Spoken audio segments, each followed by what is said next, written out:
तो चलिए एक बार फिर से आप सबका चैनल पर हार्दिक स्वागत है। और आज हम लोग विभिन्न स्थलाकृतियां जो हमारा टॉपिक है उसका यह पार्ट 2 होने वाला है, जिसमें हम लोग विभिन्न तरह के स्थलाकृतियों के बारे में जान रहे हैं।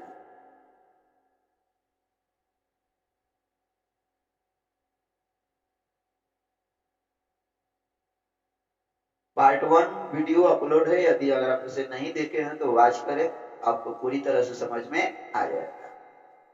हम लोग पढ़ रहे थे कि जो स्थलाकृतियां होती है वह एक जैसी नहीं होती, क्योंकि पृथ्वी जो है बहुत विशाल है और काफी विविधता पाई जाती है। और हम लोग पढ़े हुए थे कि मोटे तौर पर स्थलाकृतियों को कितने भागों में बांटा गया है? 3 भागों में बांटा गया। कौन कौन? तो आपको पता होगा, पहला क्या बांटे थे हम लोग? पर्वत, दूसरा पहाड़ और तीसरा मैदान।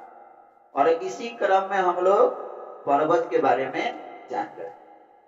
और पर्वत के बारे में आपको फिर से बता दूं कि पर्वत क्या एक स्थलाकृति है जिसकी सामान्यतः ऊंचाई 900 मीटर से क्या होती है? अधिक होती है। समुद्र तल से अगर एक पर्वत की बात करें तो सामान्यतः ऊंचाई कितनी होती है? 900 मीटर। और उसका ऊपरी भाग नुकीला होता है, तो उसे हम क्या कहेंगे?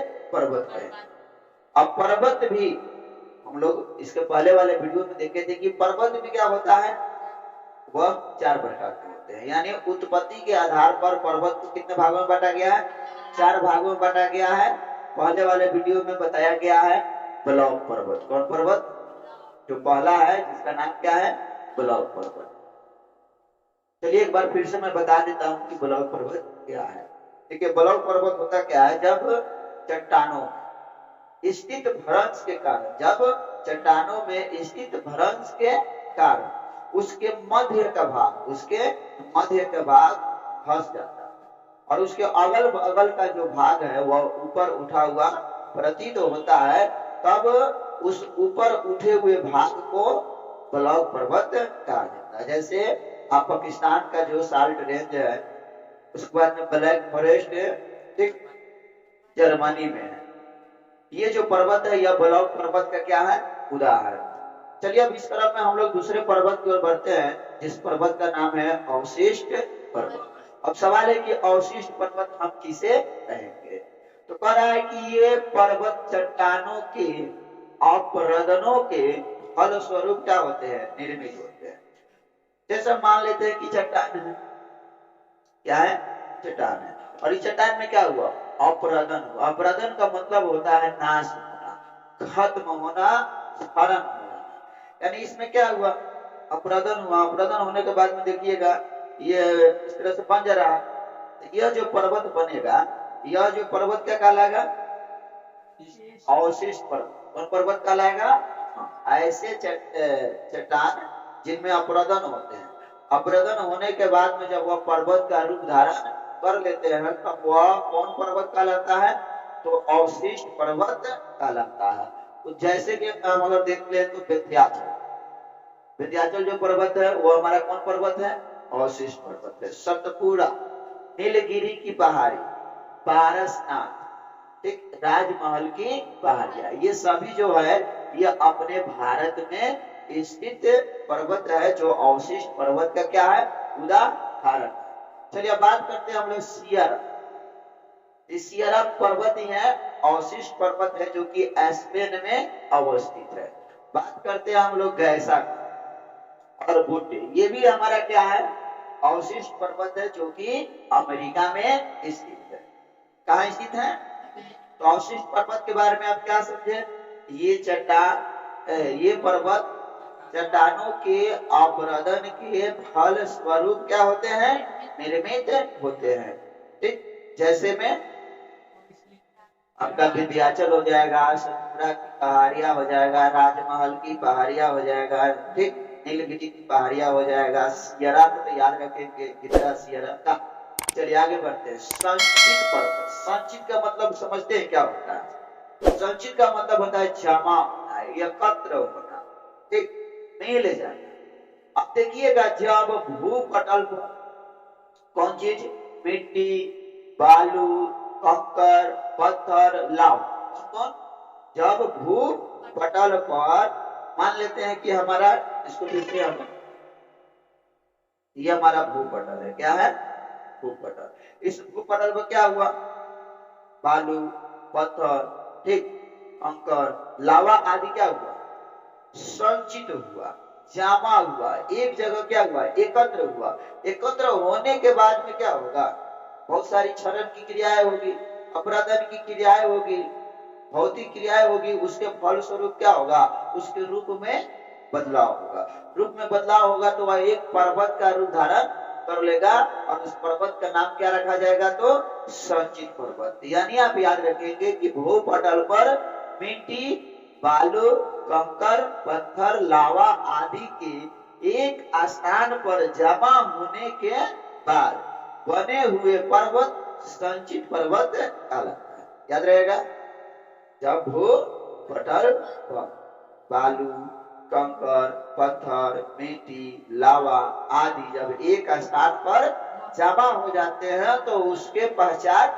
बने हुए पर्वत संचित पर्वत कहलाता है। जैसे राजस्थान के में अगर आप जाते हैं तो वहां पर बालू का स्तूप दिखाई देगा, तो वो बालू का स्तूप क्या है, वो पर्वत का ही रूप धारण कर लिया। तो वहां पर क्या हुआ, बालू धीरे धीरे जमते जमते जमते जमते क्या हुआ, एक बहुत बड़ा पहाड़ का रूप धारण कर लिया, पर्वत का रूप क्या किया, धारण कर लिया।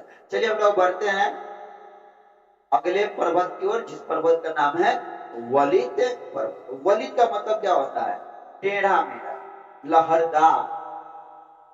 वलित का मतलब क्या होता है, टेढ़ा मेढ़ा, लहरदार।